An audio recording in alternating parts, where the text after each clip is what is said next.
Good day, everyone, and welcome back to Beatings in Space.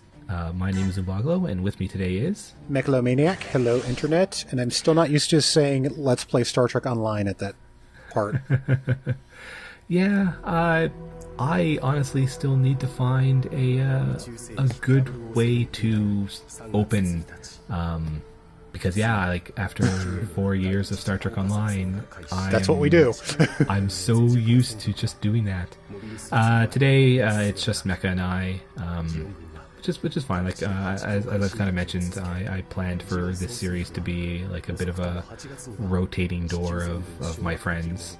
Yeah, eventually I will not be here, I'm sure. Mm-hmm. So today we're doing the second stage for MS Igloo, and honestly, this episode was one of my favorites in the show, simply because the unit that it's based on is incredible. I think this thing, which we'll see in a minute, is probably the most recognizable and beloved thing to come out of the show. This ended up in Gundam Versus. Nice. Which is actually like kind of a funny thing, because there is another mobile suit, which I believe will be in the third Xeonic Front, not Xeonic Front, but the third MS Igloo stage, which is probably what they intended to be its signature mobile suit. But yeah, I could see the one here being the one that people gravitated towards more. Mm-hmm. Well, plus Gundam Versus does weird things on its own anyway. Yeah, it really does. It's kind of incredible. But yeah, so this one's about the Hildoffer, which, like I said, is one of my favorites. It is a mobile tank, which is a statement, which is a funny way to describe it. But what aren't most tanks mobile? Yeah, but what that actually means is that it is a transforming tank. It's basically a prototype Zaku tank. Zaku tank itself was super goofy, and I hope at some point you get one so we can see it. I bet you that it evolves from the Hildoffer. I'd have to. I know I had a Hildoffer at some point. I don't remember what that belonged to. I ended up not getting one when I recorded this, for a reason that you'll see when the mission plays. Filling out the get gauge of the Hildoffer is very difficult. I actually shouldn't say very difficult. It requires you to basically ignore the challenge. Yeah. A lot of the get gauges are just straight up, here, do this entire stage with one thing. Mm-hmm. For sure. I got the unicorn in those missions, and it literally just one stage I had to murder everything with Menasher. I just wonder how many of them are also do the stage, but you also have to ignore the challenges. Probably a few. Depends on what the challenges are, I guess. I mean, I'll see as the series progresses. This stage is also one where you can definitely tell about just how rough the translation is. Yeah, because some of the ways people react are very unnatural. It's like it still pretty much gets the point across fairly well, but like Demazir here is like a lot of his text is very awkward. And I don't remember the way he spoke in the show. Is that just like a character tick, maybe, or? I'd have to pull that episode back up again. I don't exactly remember off the top of my head. Of course, that would also depend on how Igloo was translated originally. Yeah, you could still kind of tell from the way he talks, though. Yeah. So I actually just kind of want to talk about this momentarily as well while the story here is going on. But I remember last episode you talked about how how the name box and how the text box will sometimes have different names. Mm-hmm. I totally saw that for the first time the other day after recording this, when I decided to just go look through the quest list.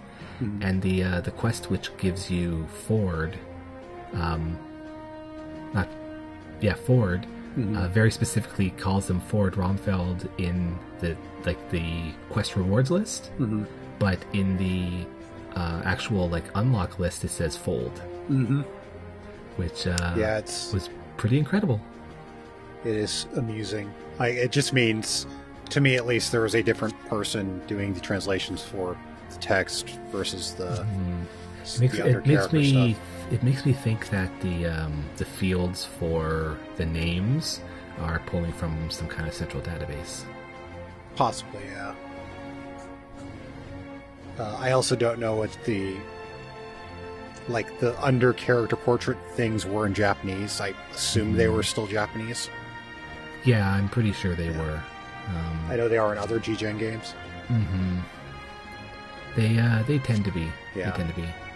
But yeah, it's just a little funny quirk. I am totally fine with this translation compared to Moon Dwellers, which is I still have to play Moon Dwellers and see for myself. I mean, I understand that it's very, very poor. I just have to see it for myself to really get an understanding. Yeah, because I mean, it's so easy to just grab one-off things and point them as oh, look at this representation of everything, you know. Well, and to be totally fair, that was a project that, from what my understanding is, the Moon Dwellers, I should say, they had a month maybe to actually translate it before it had to be released, because they, all of a sudden oh hey, this game's coming out, and also a month later it's getting released in Southeast Asia with English translation. Yeah, pretty much. That's the understanding that I've gotten about Moon Dwellers as well. Yeah, whereas this game and V got much longer and more resources when it comes to the translation. Yeah, it's still... Assumably Gundam Versus is going to be the same thing when it comes here at the end of next month. Yeah, roughly 1 month from now. Yeah. Happy birthday to you. Yay, thanks. Yeah, I'm definitely looking forward to Gundam Versus' release. It may not be great, and it may not have the community it needs in order to really take off, but I'm pretty happy to get a proper Gundam Versus game, a proper Extreme Versus style game. So, I think it'll have the community just because it's also technically a fighting game, and even if it's not a huge one, those usually get pretty dedicated communities. Just looking at we'll see. Yeah, just looking at friggin' what's that game that won best fighting game of the year from Giant Bomb and Vice? Nitro Plus Blasters, Heroines, and Yes. Yes. Yeah, that has a dedicated community around it. Of course. For the record, I own that game. Yeah, so do I. I should play it. I also keep meaning to look into fight sticks for when Gundam Versus comes out, because that would definitely work better than a controller. I know in Japan, I believe they have a Hayabusa with decorated for Gundam Versus. I just don't know how expensive it would be. Yeah, I need to look into that. That said, Gundam Versus isn't a game that you super need a fight stick for. No, it's just that every time I've played an Extreme Versus, the controller inputs have tended to be a little bit more awkward. Especially when you're playing some of the more complicated mobile suits, like ones that have alternate modes or special features. I tend to just have a hard time being able to do their specials as opposed to just normal mobile suits. Yeah, it's a lot different to play the RX-78 versus 00 Gundam, things like that. Arizona. Yeah, been there once. It sucks. It's hot. Is it this much of a desert? From what I remember, yes. Also, nobody there could drive. That sounds about right. I mean, with so much wide open space. No, I mean, no one was good at driving. Also, this shows something it makes sense that it happened, but I'd never actually seen before. Is Federation guys had stolen Zaku's and started using them. Yeah, I will admit that when I actually saw this episode for the first time, this part of it never really clued into me. It just felt like the Hildoffer was shooting down other Zeons for no good reason.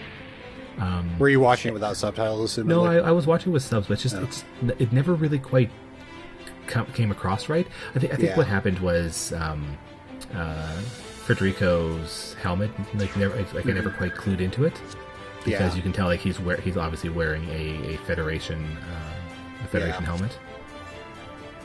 Yeah, it's just it seems like another story they could do of like a team of Federation guerrillas who had hijacked a bunch of Zaku's and were fighting in the early war. Mm-hmm. Though someone pointed out in your thread, they do a lot of side stories to the 1 Year War, and not a ton to most others. Yeah, they really do, and like I kind of replied to that as well. Like it's a shame. Like on one hand, like I mentioned before, I enjoy how one thing Genesis does is it is a very comprehensive history of the 1 Year War, and the fact that it goes from the beginning of the 1 Year War to the end of Unicorn, which is itself kind of a capstone to the history. The first universal century. Yeah, it's basically the capstone to the history between Earth and Xeon, which is not to say that Xeon doesn't like keep showing up, because it totally does. It is a very easy enemy faction to keep showing up. But for all intents and purposes, like the end of Unicorn is kind of it's the end of Xeon as we know it, basically. So like it being this historical record of the Universal Century from the beginning of the 1 Year War until the end of Unicorn is a story bit that I think makes a lot of sense. Mm-hmm. And I'm pretty glad that it does that. But man, there are some little bits in the Zeta and Double Zeta era that I wish that they could have spent a little bit more time spotlighting.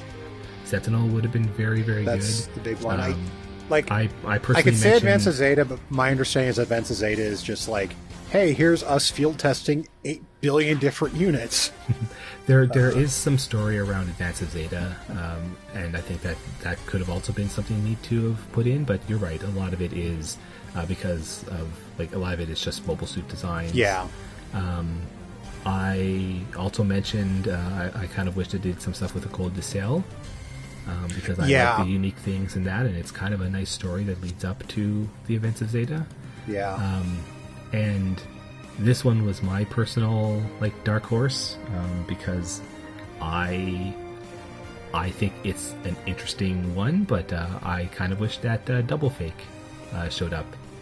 So that's kind of a nice side thing that happens alongside Double Zeta. What was Double Fake? What had double, or what was the D Gundam?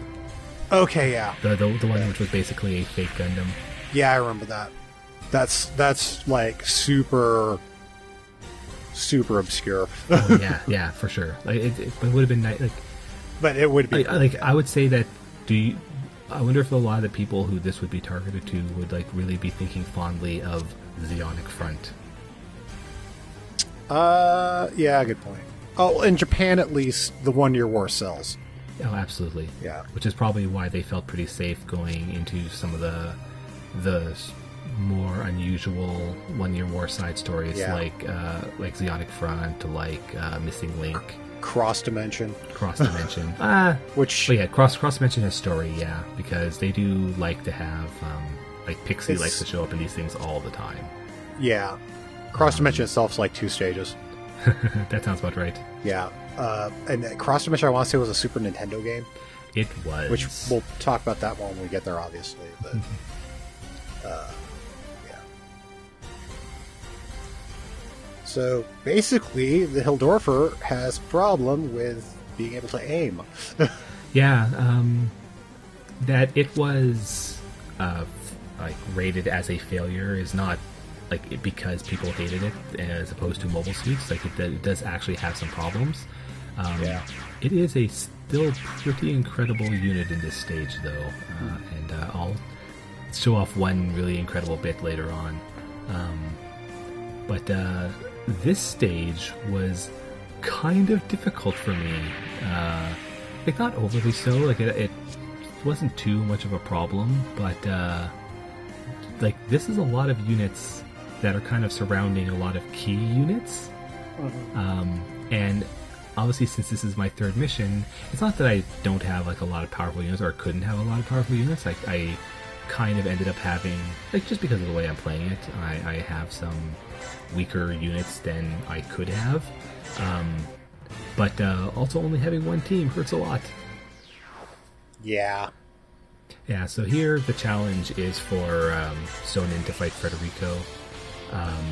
And that's oh, hey, we've got the bishop. Yeah, I evolved to the bishop. So the bishop is interesting. So one thing that I can show off about the bishop is, so it is a space mobile suit that can be used in ground, but it only has a D, so you can only move 2 squares with it. But the other thing is, it kind of shows off that Saikamu weapons, which I did kind of talk about a little bit last time, which are the new type weapons, they can be used if the character that you're using them, that's piloting that unit, doesn't have an awakening score. It's just that you don't get any bonuses. So the Saikamu weapon on the bishop has slightly longer range than the non-Saikamu attack, but it has less damage as a result. But if I had any awakening on the pilot, it would probably have more damage and more range. Yeah. The other problem with Saikamu weapons is that they almost always cost MP, which means that you constantly need to be hitting and killing with them, or else your character will run out of MP and thus start losing their tension meter. So I should be very clear that in this case, MP is like a tension gauge. It's not like for it's not mana. Abilities. Yeah. It's certain attacks will use it, and when it goes up, you do. So if folks were to look at some of my character bars when you have an opportunity to see it, which, to be fair, I don't show too often, but each character has a tension meter, which has various notches on it, and actually the notches do depend on the pilot's own personality. Like, very stoic characters tend to have a larger medium range, where they're at just sort of normal effectiveness, whereas like very aggressive characters tend to have a much larger red or high tension area. The more tension you have, you do get a statistical bonus. Yeah, once you get into high, you automatically crit. Yeah, if you max out the meter, all of your attacks will automatically crit. And if you make a kill while you're in high tension mode, or should I say, I believe they call that one super high. So if you get a kill when you're in super high, you go into, I can't remember what they call it. When you're in high and then you kill something, you go into super high, and that's with the. That's when you're in like murder mode or whatever. So if you kill someone when you are in max tension, you go into a critical tension mode, where all of your attacks now do super crits, which are more powerful than regular critical hits, but like not significantly so. This is one of the things I really like about Hildoffer, just the dual wielding of the Zaku machine guns. Yeah, it's pretty incredible. Yeah. And so here's why you kind of have to ignore the challenge in order to max out the get gauge, because once you have Federico fight the Hildoffer, the Hildoffer deactivates. Yeah. And so you don't get access to it for the rest of the mission, but it's still there. And can still be attacked. And you don't want it to die. Which I actually show off in a little clip later on, which is pretty incredible. But yeah, as I was about to say, if you were in that critical tension mode and then your unit gets hit and damaged, then you go into a cool-off mode where you go straight back down to half tension. Yeah. Like, immediately. Whereas if you use an attack that uses MP, you can't just go down into just high tension. Yeah. And there's also certain like unit abilities where it just drains tension every turn. The Pale Rider has something like that. Well, we'll see the Pale Rider later, I'm sure. Yeah, I'm sure I'll well, I mean, it's like I'll still be doing those missions. Yeah. Thing is, to get the Pale Rider, you need to specifically do something. It's a quest. Okay, I'll see it soon enough. We'll just say the Pale Rider is rad. I can't remember where the assault gun tank was from. It's not an Origins. It's not. I'll have to confirm. I want to say it's the MSV one. Yeah, it's probably MSV. Let me ask my good friend the internet.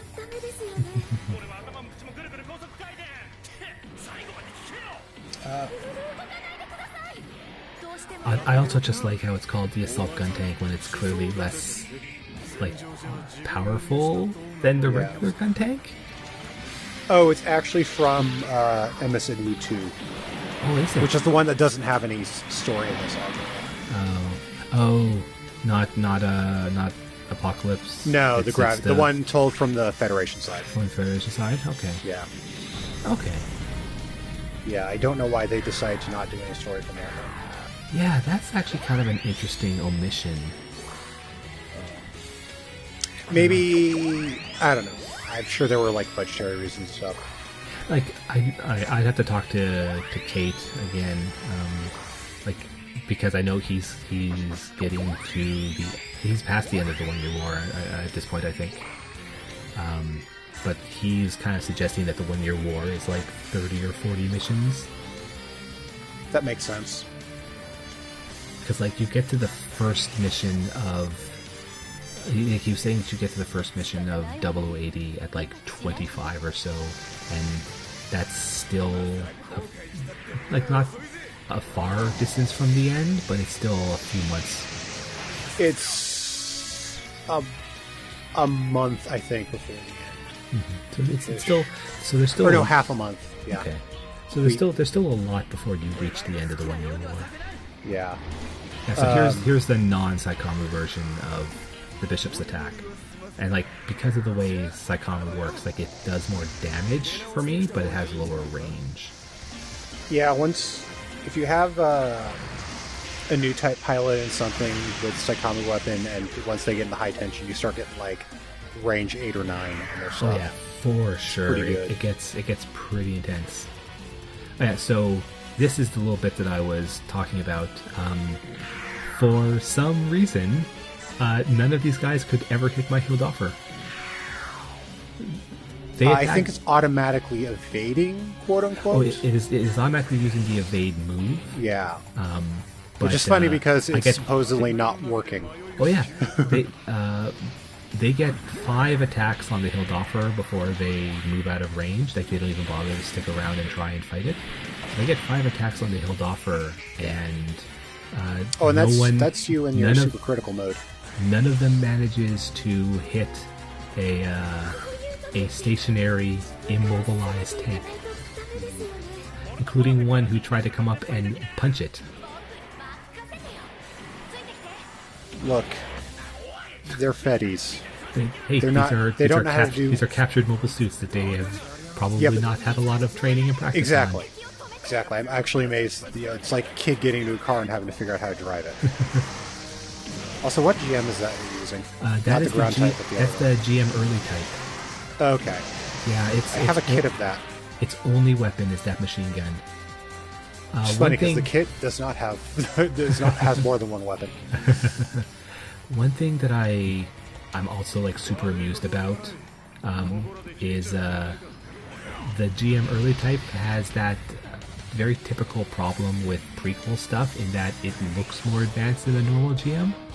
Because it wasn't designed in the 1970s. Yeah, it's kind of the thing where the GM itself is a very bulbous design, which people might have seen from the last episode where I had a GM on my team. But like every other GM is very angular. Like there's a lot of hard edges in like every other GM model.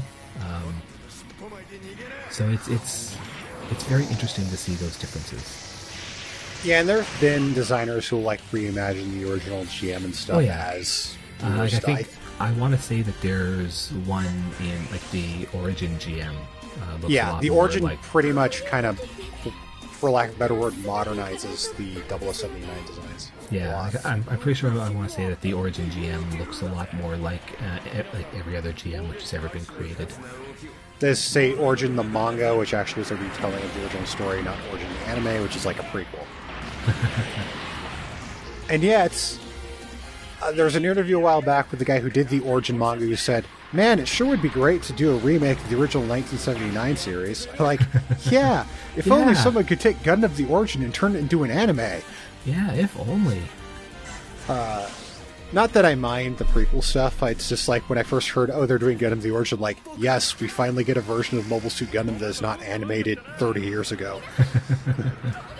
Pushing 40 years ago, for that matter. Yeah, it's very old, and it's definitely a product of its time. Yeah. We'll see actually next week when we actually get into the original Mobile Suit Gundam series. It is a very good modern story, but man, if you watch that show, it is... Yeah, it definitely... is a thing. It definitely could use just a little bit of editing. Which but the movies like, did. But yeah. Even then, it was still like... It's very much a sign of its time. Yeah. Which, like, I don't really... Like, how to put this? I definitely appreciate it for what it is at the time, but, like, it's hard to go back to after you've seen a lot of later stuff, because there's just so much cruft, which is the sort of thing that you would have expected from the time. But, like, I've definitely come to appreciate how more modern, like, robot shows, little more modern Gundams are... Well, it's like Star Trek, where, you know, if you're talking about the original Star Trek, yeah, there's a good 10 to 20 episodes in the whole series that you can still go back and watch today, and they're really good. But there's dozens of others that are just reeking in, you know, 60s-ness. For sure. I very much appreciated that they did the work to have the custom death animation for this scene, because that was a very, very cool scene in Igloo. Where he blows up the top half of the Zaku. Yeah. And now he explodes. And then he explodes because he overworked the Hildoffer. And he dies.